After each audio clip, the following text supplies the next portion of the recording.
Welcome to Alpha Traveler. My name is Mazen Al-Angary and today I'll be taking you to Istanbul.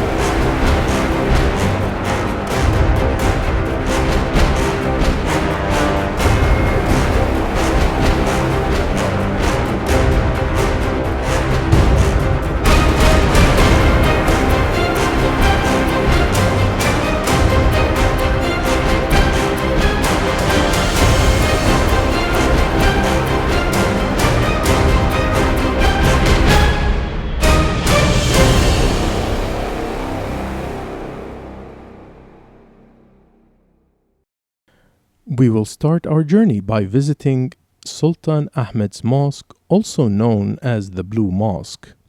This mosque is one of the most famous monuments in both the Turkish and Islamic art. It is a great example of classic Turkish architecture, and it is the only mosque that was originally built with 6 minarets. The mosque was built in 1609 during the rule of Sultan Ahmed I. Just like many other mosques, it also hosts the tomb of the Sultan, a madrasa, which is a school, and a hospice. Besides being a tourist attraction, it's also an active mosque, so it's closed to non-worshippers for half an hour or so during the 5 daily prayer times. Before stepping into the mosque, you should take off your shoes and put them in a free plastic bag which is provided at the entrance. This is required of everyone as part of the Muslim tradition when entering a mosque. And don't worry, there is also no charges to enter the mosque. If you're a woman, wearing a head cover is a must when entering the Blue Mosque. Head covers are available at the mosque entrance and they are free as well. It was called the Blue Mosque because of the use of blue tiles surrounding the walls of the interior and the design. While inside, remain quiet and don't use flash while taking photos. Since this is a place of worship, also avoid taking pictures of people worshipping or praying. Visit the mosque respectfully and quietly. Opposite to the Blue Mosque, you will find Hagia Sophia. The name means the holy wisdom. This structure was built by the Byzantines as a cathedral in Constantinople, which is the modern-day Istanbul. Hagia Sophia is considered as one of the 8 wonders of the world that had been turned into a mosque by the Ottoman Empire, and now Hagia Sophia became a museum at the Turkish Republic. From the inside, we can see this structure hosting many relics from bygone civilizations over centuries, and since this is a 2-floor structure, you can explore the 2nd floor from the passageway on the side of it. Located close to Hagia Sophia, we find a historic location that many tourists miss out on visiting, Basilica Cistern, also known as the Sunken Palace. It was constructed using a forest of 336 marble columns, many of which were salvaged from ruined temples. At the very end, you will find 2 unique columns with Medusa head, one of which is upside down, while the other is sideways. It is unknown why they are there, yet it is believed that they were placed in that location to ward off evil spirits. Once out of the Basilica Cistern, we will find a location with many monuments such as the Egyptian obelisk, which is one of 2 obelisks erected before the Karnak temple in Luxor, which were originally erected by the Egyptian pharaoh Thutmose III around 1490 BC. The obelisk was made of a rare single piece of pink granite. Close to it, we will find the walled obelisk. Its exact date of construction is unknown, yet it was named after an emperor who repaired it. In the same area, we can find the Turkish and Islamic Art Museum. And right now, I'm sure you're exhausted, and since I have been to Istanbul over 10 times, let me take you to a place where we can relax. Mishal Restaurant and Cafe is located right next to the Blue Mosque, but what really makes it special is that you can order a truly traditional Turkish pie made by one of these nice old ladies. You can choose from many ingredients such as Turkish cheese or mix it up with spinach or even grounded beef. After that, it's placed on a stove, also called saj, to be baked.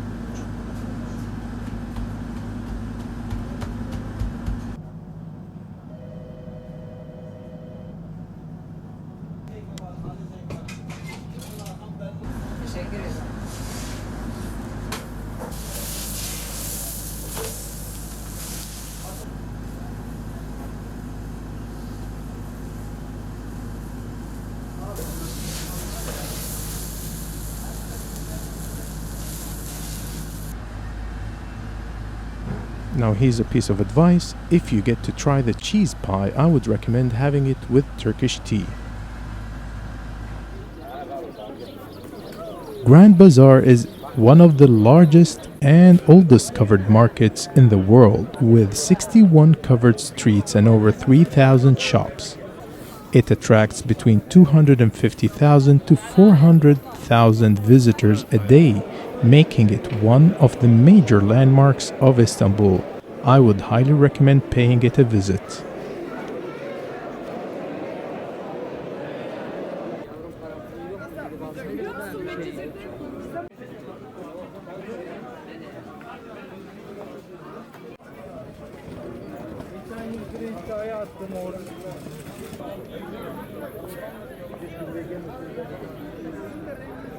Now let's move to another relaxed yet very known location, the Egyptian Bazaar, also known as Misri Çarşısı.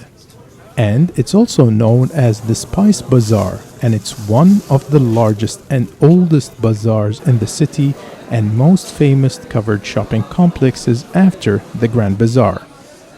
The Egyptian Bazaar originated from the Makron in Volos Bazaar, which was located in the same place in the Byzantine times. The Egyptian Bazaar was founded with the intention to fund the construction of the new mosque, initiated by Safiya Sultan, the favored wife of Sultan Murad III, yet it wasn't completed until Turhan Hatis Sultan, the mother of Sultan Muhammad IV, ordered the reinitiation of the construction in 1661. That is why it was formerly known as Valdi Bazaar, which means Mother Queen Bazaar. It later earned the reputation with the name Egyptian Bazaar, as the spices that were sold in the bazaar was coming from Egypt. The Egyptian Bazaar was and still is the center of spice trade in Istanbul. It also offers Turkish delights, nuts and dried fruits, and also farm-made cheese.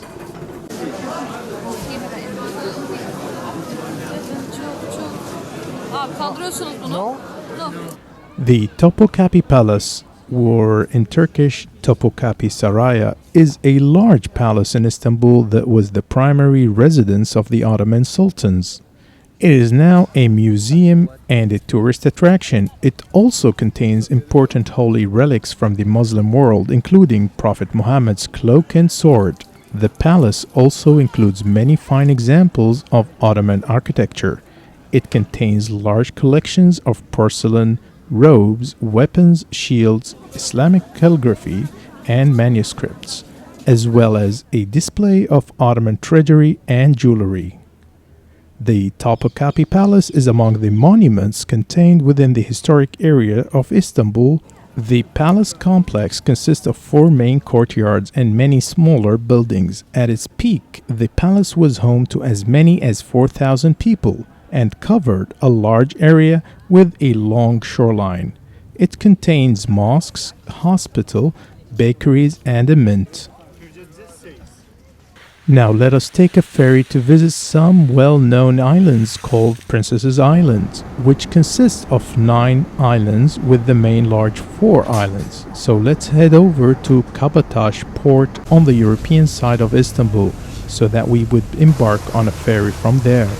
During the summer months, the Princess Islands are popular destinations for day trips from Istanbul as there is no traffic on the islands, the only transport being horses and carts. They are incredibly peaceful compared with Istanbul's hustle and bustle. Boyakada, meaning Big Island, is the largest of the 9 islands. While we're on the boat, I should mention 2 things. The first is that you should watch out for hustlers on the ferry ride. They will try to approach you and sell you stuff you don't really need.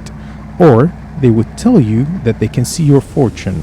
Or at least they could act as some of your friends and they could give you advice about not missing the return ferry once you reach Boyakada.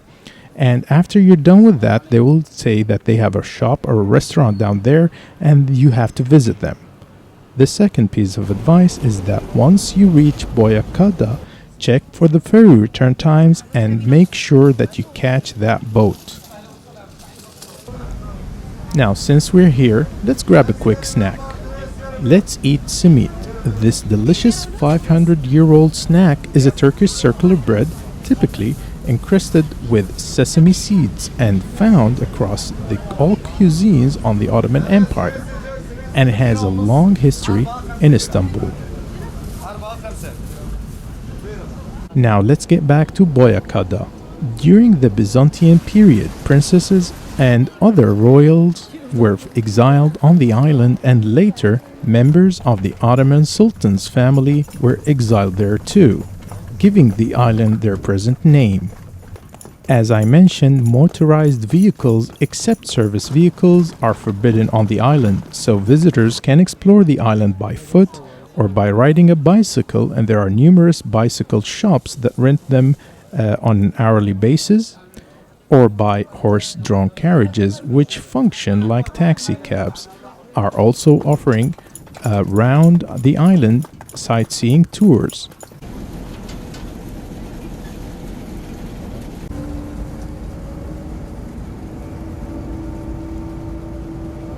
Let's head back to Istanbul. Time to go for some more shopping. But before we head out, let me mention one thing you should always watch out for when visiting Istanbul. Taxi drivers here are notorious for jacking up the ride's fare throughout the city. While you are in a cab, always keep an eye on the taxi meter, since the drivers would sometimes press a button that would increase the fare while you marvel at the beauty of Istanbul. A safer bet would be riding in a cab that has the meter installed in the rear view mirror, since it would be obvious if they try to reach out for it.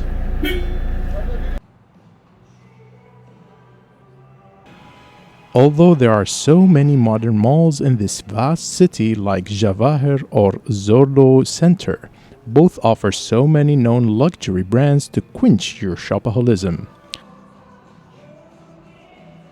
That said, one of the most notable shopping streets in Istanbul is İstiklal Avenue or İstiklal Street, which means Independence Avenue. Situated in the European part of Istanbul, this avenue is visited by nearly 3 million people a day, especially over the weekends. I will give you a minute to let that number sink in. 3 million visitors a day.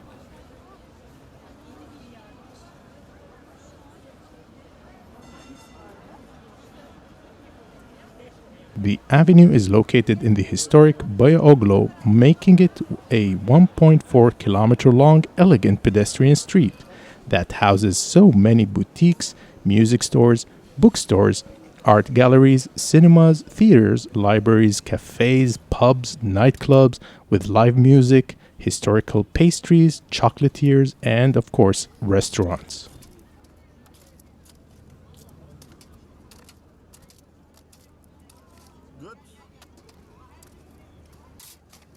The avenue is surrounded by late Ottoman-era buildings, mostly from the 19th and early 20th century, that were designed with the neoclassical, neo-Gothic, Renaissance, Revival, and First Turkish national architecture styles, as well as a few Art Deco styles buildings from the early years of the Turkish Republic.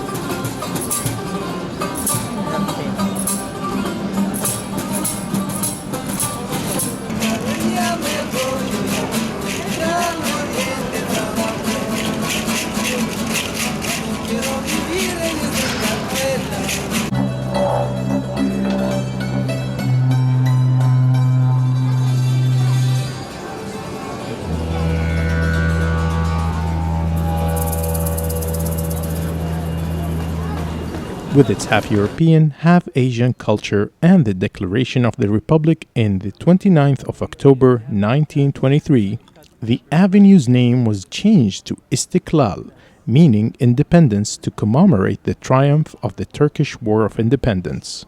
This brings us to Taksim Square, which is considered the heart of modern Istanbul, with the central station of the Istanbul metro network. Taksim Square is also the location of the Monument of the Republic, which was crafted by Pietro Canonica and inaugurated in 1928. The monument commemorates the 5th anniversary of the foundation of the Republic of Turkey. The word Taksim means division or distribution.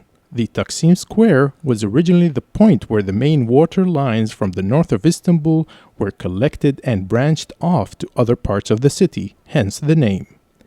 This use of the area was established by Sultan Mahmud I. The square takes its name from the Ottoman-era stone reservoir, which is located in this area. Today, Taksim is a main transportation hub and a popular destination for both tourists and natives. It is also a favorite location for public events such as parades, New Year's celebration, and of course, protests. Since we are here, let's grab a tram to go to the other side of the street.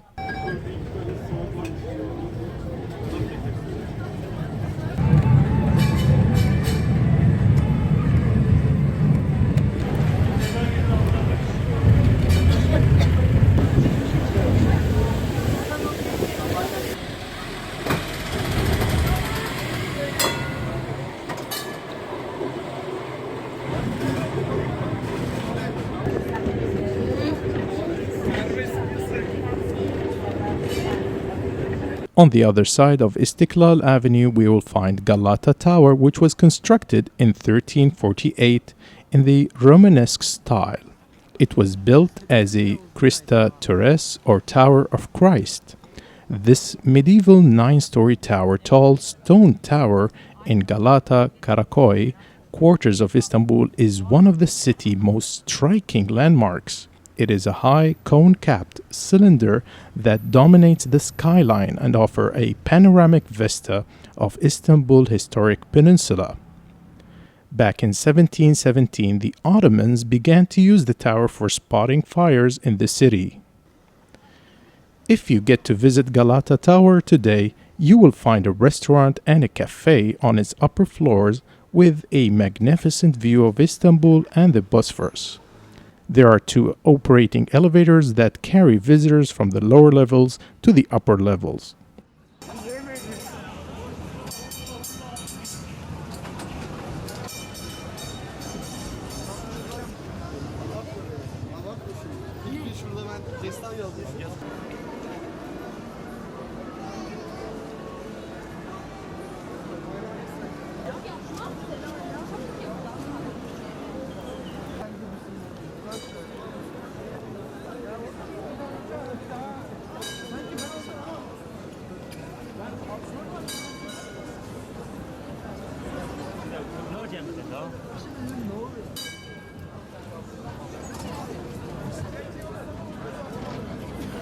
If you would like to get live updates about Alpha Traveler and where I am traveling to, you can follow my Instagram account, Al-Angary. Not only would you get a chance to see what I see, you can also find the location from all around the world of where I took my photos or videos. And of course, you can get full-length videos about cities I visit by subscribing to this channel. So since this is ad time, here's a chance for you to subscribe and click on that button. You can do it, just click it. Now let's grab a ride on a cable cart because we are visiting the Golden Horn.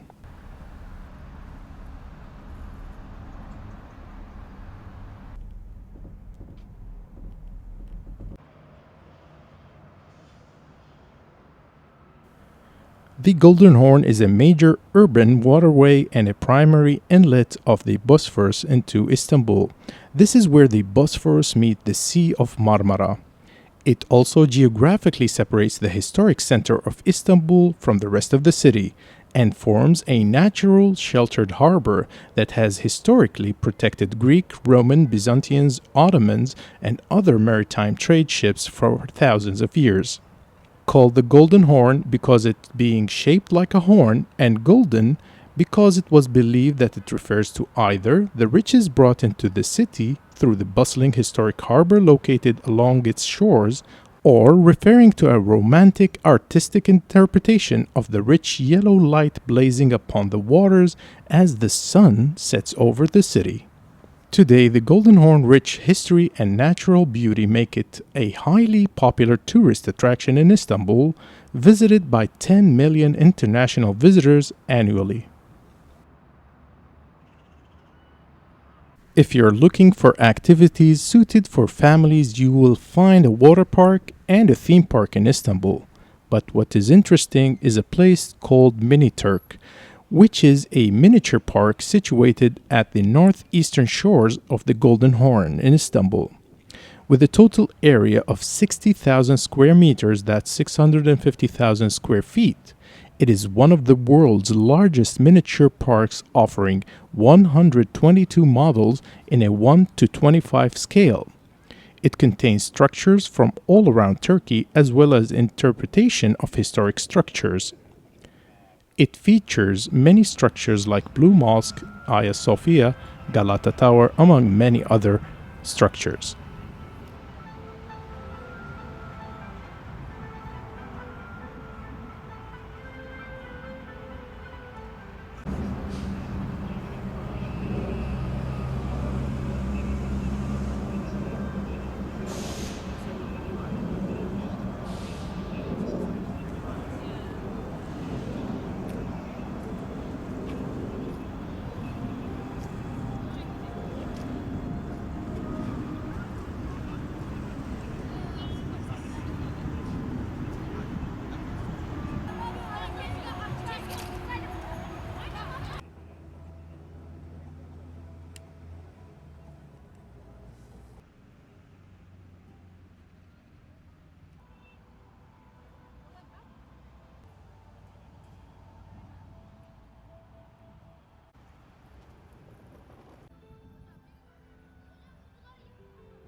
I have personally visited Istanbul over 10 times, yet I'm still fascinated by how this beautiful city blends all the ancient civilizations that came and went over thousands of years, leaving all the structures they left behind to remind us why this city is so important. It is the link that connects Asia to Europe.